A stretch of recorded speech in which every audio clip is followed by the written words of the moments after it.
Thank you very much, Daniel. And Jasper and Jeff, I'm aware of the time, so perhaps if you two could just sort of introduce yourselves quickly and say a little bit about your companies, and then we'll get on to talking for as much time as we can about user experience. Can I start? Yeah. Go ahead. Jasper Martens from PensionBee. PensionBee is an online pension manager where you can combine all your old workplace or personal pensions all in one new online pension. The pensions are managed by BlackRock and State Street and Legal & General. And the whole process of consolidating all your pension pots will take less than 5 minutes. So we take a huge problem, a huge tick box to people's lives, pensions sorted. Thank you. Jeff? Hi, I'm Jeff. I lead product and design in the UK for a company called Wealthsimple. Like our name, we try to make wealth and investing really simple. We're originally from Canada. I'm from Canada. I'm from Toronto. And we have about 40,000 clients and about £750 million invested on Wealthsimple. And we've been around for only about 3 years, and we recently launched in the UK a couple of weeks ago, and we're really excited to be here. Great, thank you. I noticed the title is actually wrong. I think the title is supposed to say something about how UX can drive customer value in wealth tech. So that's what we'll be talking about. Don't be fooled. So if I could start with communication. You're not, all of you, only serving millennials, which is a sort of a group of people that we've talked about a lot today. But when it comes to millennials, one of the things that wealth tech firms and robo-advisors can do better, or perhaps already do better than incumbents, is they can communicate in a simpler way and in an intuitive way. But obviously there's a balance to be struck between simplicity and condescension. And I wonder if each of you could say something about, how you're communicating with your customers, whether it be through content or, via other means, and why that's an important element of your business. Want to start with me again? By all means, yeah. So I guess this is down to the fact that, like a pension solution like PensionBee, most of our customers, for example, we acquire through Instagram. Is our most important channel, right. And then quickly Facebook, and then Snapchat, and some of the. So they must be younger customers generally. Well, and this is where the whole thing comes in, because they're not. Right? The average age of a PensionBee customer is 42 years old. Oh, okay. And a third of the Snapchat audience is 35 years and older. It's just the way you target them and the way you find your customers. But they do seem to engage. They do want to engage with your financial products when it's convenient for them. So the busiest times on our website is in the morning commute and the evening commute, and after 8:30. 80% of the traffic is mobile only. Mm-hmm. And as soon as you are addressing them. We talked about, like I saw in the briefing yesterday, about do you need to inject emoticons in your messages? Well, maybe sometimes you can in the chat, but yes. Millennials just want to have clear information, simplicity, easy to understand, also brought to a screen that they actually use, mm-hmm. And that tends to be a mobile phone. So I think that's the experience we've had with PensionBee. Okay, would you agree, Jeff? Yeah, I think. We have to strike a balance between, on one side, which you find with traditional financial institutions, which is a lot of jargon, talking kind of down to millennials in language that they can't understand. But on the other side, a lot of new firms are trying to speak to millennials with a lot of emojis and using memes in their content. And if there's one thing that millennials can do is they can sniff out bullshit pretty quickly. Yeah. So we try to find the right balance by, creating and producing a lot of really interesting content and, making Wealthsimple really a lifestyle brand. So we do this series called Money Diaries, where we get interviews, essentially first-person writing from really interesting people. Kylie Jenner, one of the Kardashians, she did a thing for us. Kevin Bacon, John Hamm. Just really interesting people that we know that millennials, have a strong resonation with. But also in our voice, we have a really strong kind of a copy voice and tone guide that we try to use across all of our marketing, advertising, and in the product as well. And the voice that we try to have is trustworthy and reliable, but also not really boring. So we try to be, a little bit loose with our language, but still maintain kind of the trust and integrity. And we found that really resonates a lot, really well with us, with the millennial audience especially. We just rolled out a new advertising campaign in Canada, and people are, messaging me being like, this is, the best campaign that I've ever seen. This is crazy that, a financial institution is doing something like this. So, we try to, create just really authentic content, and seems to resonate a lot with millennials. It's very interesting. And Daniel, how about you? I tend to agree with that. Our average customers, they have investable assets of 50,000 to a million or more, and the number of clients are actually quite distributed the same. So many of our customers are already quite well educated. This may be because they're early adapters or not. Also, many of these customers get a lot of information every day, so we try to not overflow them with information. We try to make it extremely relevant, and we're working on having customer-centric information, which doesn't mean necessarily you write one block and distribute it and send it to every customer, but you actually try to make it relevant at the point of time when they are looking for that specific information, which is a big challenge. We put our efforts there rather than just producing content over content and put it out in the market. Okay. And how many of you have chatbots? None of you. Jeff?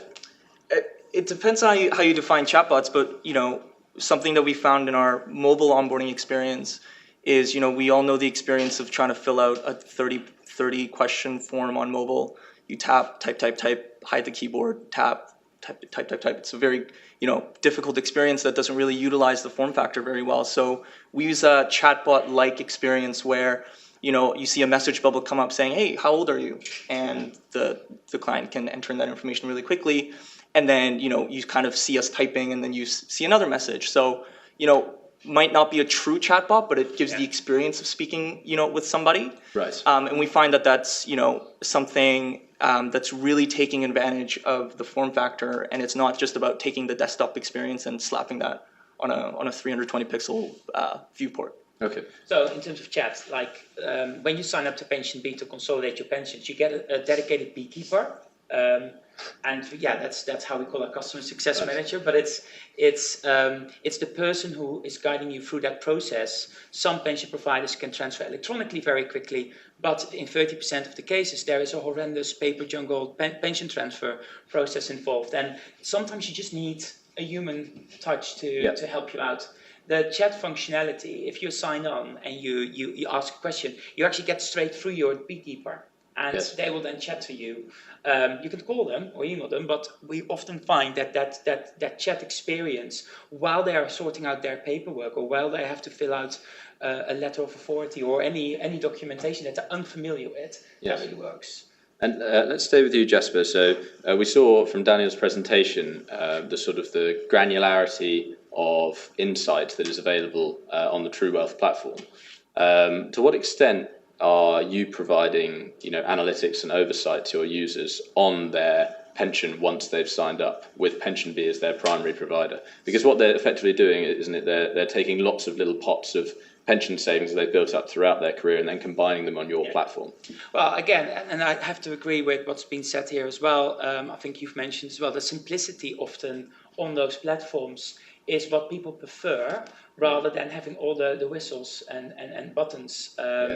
So in our case, people do want a live pension balance, a balance they can see on their phone, on their computer, on their tablet.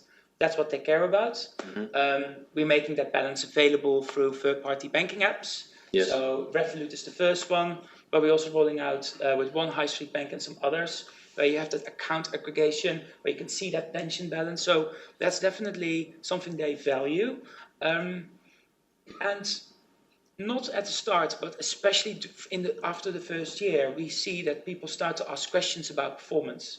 Okay. So, and again, as mentioned, you do want to have a good pension, right? So aside from the good interface, life pension balance, a simple graph how things are going is definitely something that they're bringing up. They're less bothered about the way their portfolio is allocated. Right. So we label it with a risk factor. Mm-hmm. And we explain to them why we label a particular risk factor. But that seems to be less of a worry from them, because we don't talk about people who are interested in investing. We talk about people who want to have a good pension. But They want to have them in one place. it seems that Daniel's users are more interested in gaining sort of more granular insights into the construction of their portfolios. Is that about right, Daniel? Around 50% of our customers adapt our suggested portfolio. So yes, I would say so. Maybe we don't target exactly the same target audience. Also, probably a savings or pensions product may be a little bit different as opposed to others. However, I think on the level where our customers can customize the portfolio, it's understandable for everyone. Everyone has some sort of, once you start investing, that's my belief, you have an opinion whether commodities are good or not. You maybe not really have an opinion how much the percentage should be. But that's why we don't want to only target the retail customer. We also want to target the customer that have a bit more understanding. And we see that in a B2B context, it's an extremely powerful and interesting tool for banks that don't just want to use it on a pure digital basis to self-service customers, but maybe in connection of a support center or advisors. We heard that today. Okay, and Jeff, what kind of insights are you delivering to your customers? Yeah, I mean, we try to give clients the flexibility of choosing the right kind of depth of information that they want to see. So obviously kind of standard performance, they want to check it on their phones, on their website, on our website. We also built an app for the Apple Watch. So, you can set a complication on an Apple Watch that shows your performance. I don't know how many people would like to kind of have their peers be able to see their balance right on their watch, but but we also, if they want to dig in a little bit deeper and see kind of the detailed performance, we give that flexibility as well. But one of the big groups that we want to target are not necessarily experienced investors, but people who have never invested before, have absolutely no interest in investing, but they've maybe heard because they watch the news that they need to be investing. So we try to cut out the noise as much as possible, kind of abstract everything as much as possible. We can use a word like bonds, but a lot of people don't know what that means. And if we can find an opportunity to simplify and abstract a little bit, without being deceiving, of course, we think we can make investing a really simple and intuitive thing. There are a whole host of other things that I'd like to ask, but I think we're coming towards the end. So the last question from me before I open it up is, how important in this space is a frictionless onboarding process, and how important is that sign-up process in sort of persuading users to overcome any trust issues that they might encounter, handing money over to a faceless, sort of digital wealth management service? Jasper, would you like to start? It's everything. Yeah. If you don't streamline the sign-up process, then especially, we started last year, and we got there was a lot of noise in the market and a lot of people signing up. The conversion was really low from the start, because would you trust all your life savings with a startup? You probably wouldn't. So it's an issue. And if you are able to overcome that, then that sign-up process, that was for us even more important than actually, building the product out completely, making sure that initial bit is really essential. It's not all about speed, I imagine, particularly with pensions. Well, the interesting bit is with pensions, you need to supply your national insurance number, if you have your everything. There's a lot of information. The more you supply us, and we gamify that, the quicker we can transfer your pensions. So in many cases, people start the journey online, and we could see that happening on a Monday morning at 7:35. They started the journey, and it was a mobile journey because it had various dropouts in terms of, so it was clearly on a train journey. And then on a Thursday night, they finish it off on their desktop. That's the kind of thing. But more and more people will then actually return on your mobile. So if you would then return on your mobile, you have to start all over again the process. And trust me, I've seen journeys today that, where this is just happening. How would you expect your customer to be happy and signing up? So it's that, making sure that they continue where they left off, having chat functionality or anything that can help them to complete is vital for any company, but especially for startups. You would lose trust completely with one link that doesn't work or anything like that. Jeff, Daniel, are you in agreement? Yeah, I mean, one thing that we, really heavily invest in is our designers. We try to hire the smartest from, that have worked at big Silicon Valley companies. Talking about trust and, getting a client to, put their hard-earned money into a faceless company. If you think about, parallel companies that have had to kind of overcome this like trust gap, companies like Uber, where you're asking people to get into a stranger's car, or Airbnb, where you're getting people to stay in your house. One of the big tools that they use to overcome that gap is design. That's why Uber hires some of the smartest designers in the world, and same with Airbnb. So we try to do the same, and we think having a really seamless experience that feels like a really premium product can really bridge that gap. We've won 2 Webby Awards back to back for the best financial services website. People go through our onboarding process and they actually say that it was actually really fun to go through, which is something that we take a lot of pride in. It's definitely onboarding. Your first kind of contact with the client is incredibly crucial. I think it's what you mentioned. Today you still have the chance to make the onboarding, which is in a way cumbersome anyway, a fun factor thing. And if the customer goes through your onboarding and says, wow, this was a fantastic experience, then you have won that customer. And we, in Switzerland, we were a little bit behind the European market, that only the regulator changed last year, the regulation that we can do a fully digital sign-up. In a B2B context, it's different. You could already do that because the customer was already with the bank. And the dropout rate in a fully digital sign-on process was a third of what it is when you still have a change of media. So if you still have to send a paper contract or something. So it's extremely important. It's interesting that we mentioned about that it's fun to sign up, that it's actually been a really nice experience. I remember when we start talking about optimizing that sign-up journey, we talked about gamifying the pension consolidation service. And I think if you would have told me that a couple of years ago, if you had to do that for a financial advisor, I don't think he would have talked about gamifying a consolidation service. But that is what the sign-up journey is about.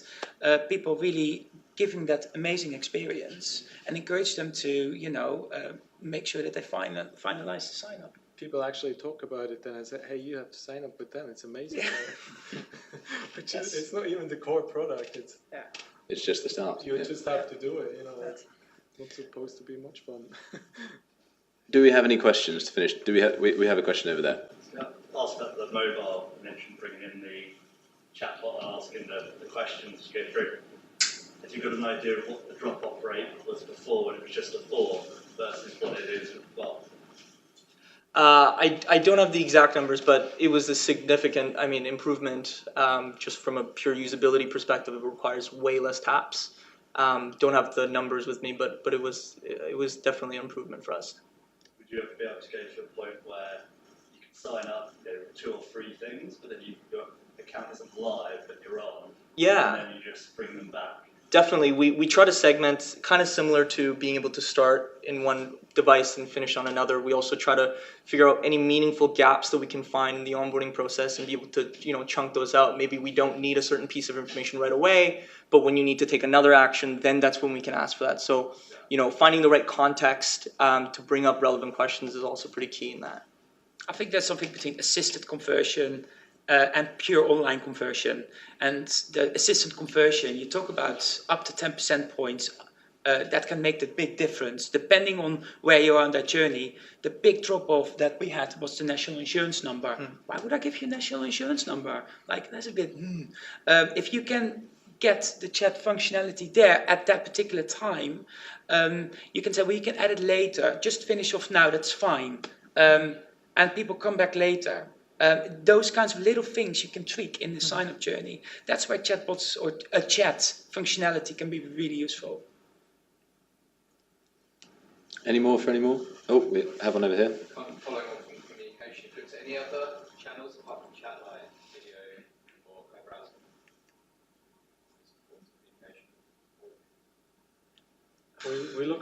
We use co-browsing if we have customer questions of existing customers, and they have questions. We are able to go in there and talk through it with them. I think we're very strong on content and social. So we have roughly between 80 and 90,000 unique visits to our blog every month, with awareness content and consideration content around either personal finance or really about pensions. And on social, we have quite a big, we're the biggest, well, aside from FIFA, we're the more generic insurance companies, but we're the biggest pension brand on Facebook, for example, with almost 50,000 people on that page. That's where a lot of people asking questions. So that's not really a chat, but people can send direct messages on Facebook, and we then automatically label them in our CRM system, so a beekeeper can get back to them. So we know that's that customer from that beekeeper. It's all connected. So that's really becoming. Well, I wouldn't say the biggest channel, but it's definitely a bigger one now. Yeah, and one thing that we recently got into in terms of content is, aside from doing a lot of editorial stuff, we recently hired the editorial director from GQ to lead all of our editorial efforts, but we expanded into video as well. We work with an Emmy Award, Oscar Award-winning cinematographer and director to shoot, a video series of celebrities and interesting people talking about money and finances. So we found that that's also really resonated well. We all know that video is kind of every media organization is pivoting to video, and I think you'll start to see a lot of financial institutions invest in video as well. Any final, Daniel? So I have a question. Later this month, I think one of the most revolutionary sort of new technology platforms for consumers is going to come live in the form of the face recognition technology within the iPhone X, and maybe if you couple that with the existing but nonetheless very new technology of Alexa and that sort of thing. I mean, what do you guys think about that being a primary method of customer onboarding for yourselves in the future, and also for general security, and could that be how these things are done? Could the sort of keyboard almost become as antiquated as filling in forms at a local branch of your wealth manager or whatever? I mean, is that what are you looking at the moment? Will you be looking at in the future? If I can speak on behalf of the pensions industry, I think there is a lot of pension providers who require everything by post, asking you to send in your original passport in the post. You lose it for a couple of weeks and you get it back for second-class post. I'm not mentioning any names. How nice would that be if we can actually move to a world where you could use that kind of technology? However, I would say in this case, that's very, very early days. We're using e-signing on your phone to sign letter of authorities, then a robot who then replicates your signature, because we still have to print it on paper and send it off. So the thing is, we can do face recognition, we can do fingerprint, we can do any kind of modern onboarding. The reality for our product is, if I have to send it to legacy providers who have bought legacy books, the Reassures, the Phoenix Lives, all those companies we talk about paper pensions, they still require a wet signature on a piece of paper. That's going to be the challenge for us in the next year or so. How do we persuade them to accept face recognition as a means of identification? Yeah, we try to look at every new kind of emerging technology and utilize it if we find it to be something that's going to be relevant to our clients. Apple Watch being one of them.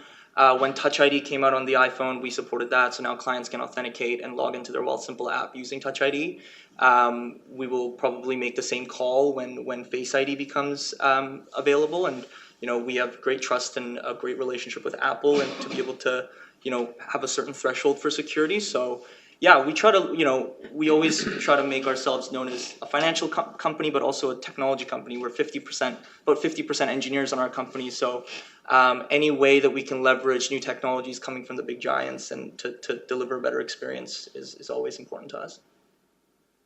I think that's true for small things like login or so. There's a higher customer convenience, but for us, a huge work element is identifying the customer. So if there is an easier way to do it, that would be a great benefit to us as a company. But there it's really, we have to wait for the regulations to change, no matter what the technology is. You already mentioned it. You can do a little bit of lobbying or so, but to my experience, there is like a 3 to 5 year at least time lag regulations compared to new technology. So it's still very early days. One thing I would say on this last question is, like, we haven't made a decision mind up yet about face the iPhone X technology, where you face recognition. But you know, we are introducing our mobile app, and one of the first features is, you know, Touch ID, which will enable you to, you know, through Apple Pay, Android Pay, make pension contributions, claim instant tax relief, all of those things. So on that side, we can absolutely, you know, look if we want to do that. However, it's like the regulations or some providers who are stuck in the times in the last century. How do you? That's going to be the challenge. My sense is we'll probably have to leave it there, but if we could give a big round of applause to our panel.